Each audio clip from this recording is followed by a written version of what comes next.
3.5 मुहूर्तांपैकी एक मुहूर्त असलेला सण म्हणजे दसरा. हिंदू संस्कृतीत अश्विन महिन्याच्या पहिल्या दिवसापासून 9 दिवस नवरात्र असते आणि 10वा दिवस दसरा म्हणून साजरा केला जातो, ज्याला विजयादशमी असेही म्हणतात. दसऱ्या दिवशी शस्त्रांची पूजा केली जाते. यंदा नवमी आणि दसरा एकाच दिवशी असल्या कारणाने आपल्या सर्वांना अनेक प्रश्न पडले आहेत, जसे की दसऱ्या दिवशी पूजा कधी करावी, देवांना अंघोळ कधी घालावी, पुरणाचा नैवेद्य कधी दाखवायचा, घट कधी हलवावे आणि अखंड दिवा कधी उचलावा आणि बरंच काही. तर मला जमेल तेवढी माहिती तुम्हाला देण्याचा मी प्रयत्न करते. व्हिडिओची माहिती आवडली तर सबस्क्राईब करायला विसरू नका. 3.5 मुहूर्तांपैकी एक मुहूर्त असलेला दसरा सण हा हिंदू धर्मामध्ये अतिशय महत्त्वाचा सण मानला जातो. त्याच्यामुळे दसऱ्या दिवशी तुम्हाला घर तसंच अंगण स्वच्छ करून रांगोळी काढून घ्यायची आहे दारावरती. आणि दारावरती मुख्य दरवाजाच्या दारावरती तुम्हाला आंब्याच्या पानांचं आणि झेंडूच्या फुलांचं तोरण लावून घ्यायचं आहे. मुख्य दरवाजावरती स्वस्तिक काढून घ्या. उंबरठ्यावरती स्वच्छ पुसून तुम्हाला तिथेही रांगोळी काढायची आहे. आता या दिवशी शस्त्रांच्या पूजेलाही महत्त्व असल्या कारणाने तुम्ही आपले शस्त्र म्हणजे आपल्या मुलांचे लॅपटॉप, काही टॅब असतील आणि आपल्या गृहिणींचे शस्त्र म्हणजे कात्री, चाकू वगैरे हे सर्व काढून पुसून तुम्हाला पूजेची तयारी करायची आहे.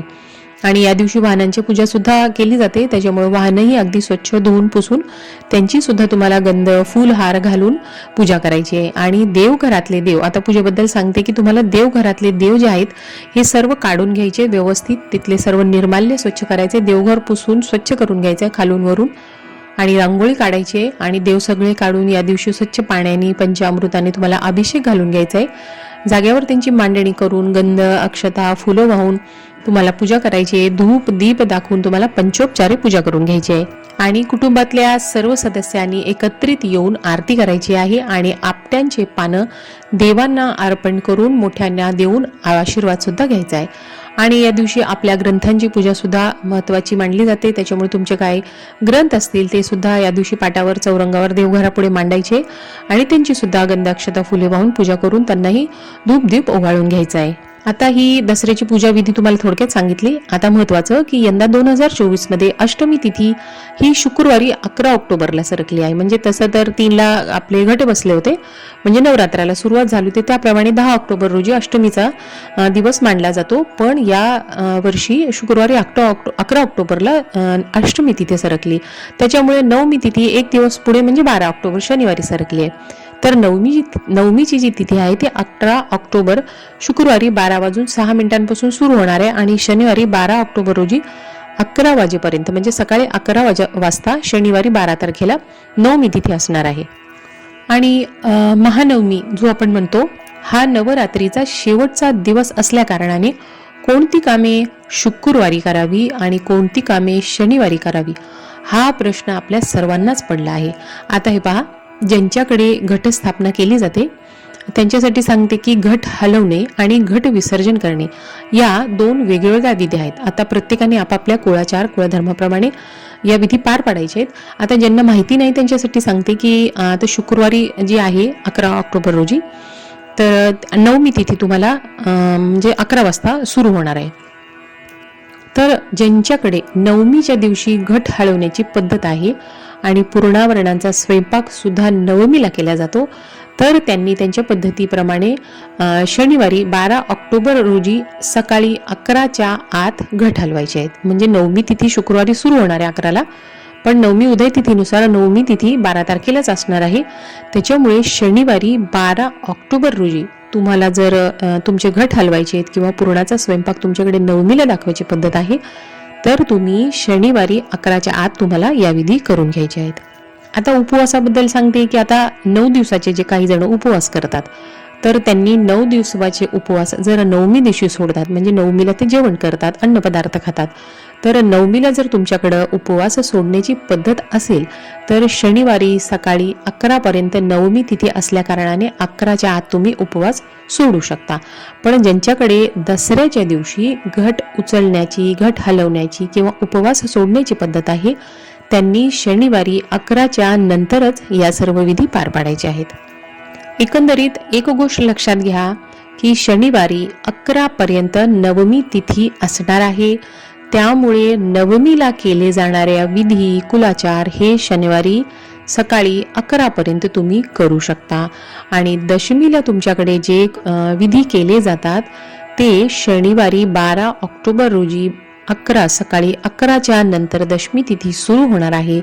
तर दशमीला केल्या जाणाऱ्या विधी हे शनिवारी 11च्या नंतर तुम्ही करू शकता.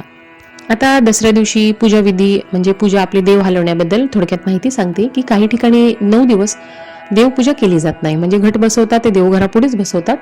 मग त्या पाठीमागे जे देव आपण ठेवलेले आहेत ते आपण हलवायचे नाही. तर काही ठिकाणी ते अजिबात 9 दिवस हलवले जात नाहीत. आता तुमच्याकडे घटस्थापना जर केली असेल किंवा नसेल तर दसऱ्याच्या दिवशी जी आहे ते देवपूजा केली जाते.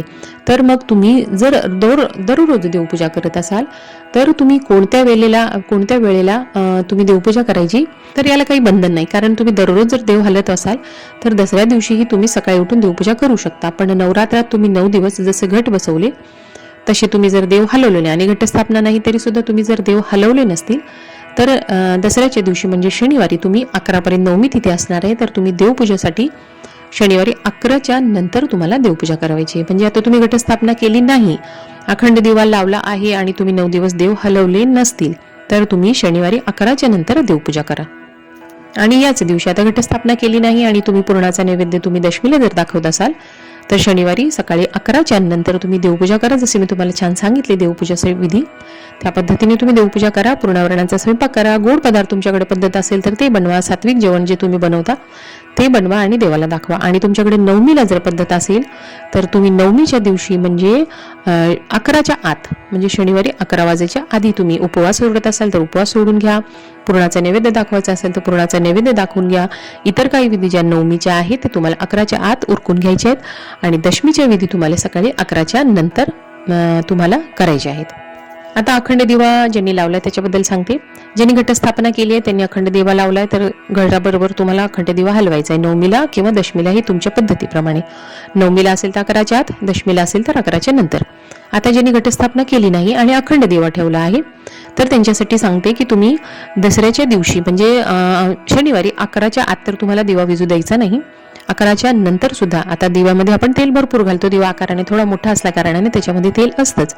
तर तुम्ही फक्त दिवा थोडासा हलवायचा म्हणजे जागेवरचा थोडासा हलवू शकता आणि त्या दिव्याला फुंकर मारून अजिबात विझवू नका आणि तो दिवा तसाच राहू द्या. म्हणजे तुम्ही घट हलवायचे उचलायचे जरी असेल तर तुम्ही दिवा उचलून बाजूला ठेवू शकता पण दिवा विझवू नका. हलवून तुम्ही जागेवरचा उचलून देवघरापुढे ठेवा, बाजूला ठेवा किंवा तिथे हलवून तिथे जरी ठेवला तर तेल संपेपर्यंत दिवा फुंकर मारून विझवू नका.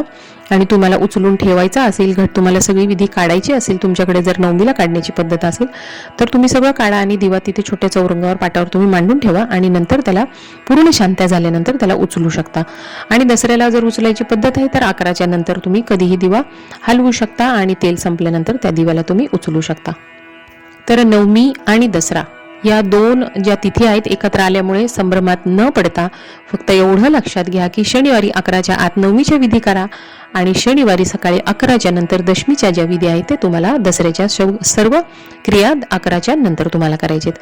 मैत्रिणींनो, व्हिडिओतली माहिती आवडली तर सबस्क्राईब करायला विसरू नका. माझ्या चॅनलवरती हिंदू सणांची माहिती, त्यांची पूजाविधी तुम्हाला पाहता येतील.